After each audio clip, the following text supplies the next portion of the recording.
అడగనిది అమ్మైనా అన్నం పెట్టదు అనే లోకోక్తి మనందరికీ బాగా పరిచయమే.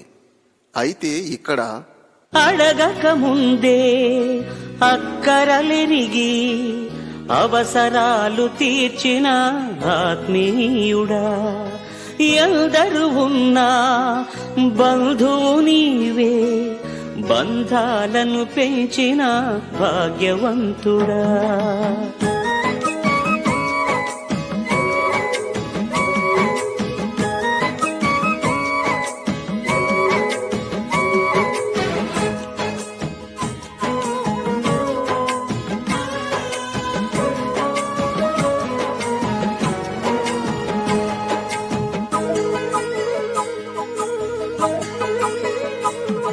పదే పదే నేను పాడుకోనా ప్రతి చోట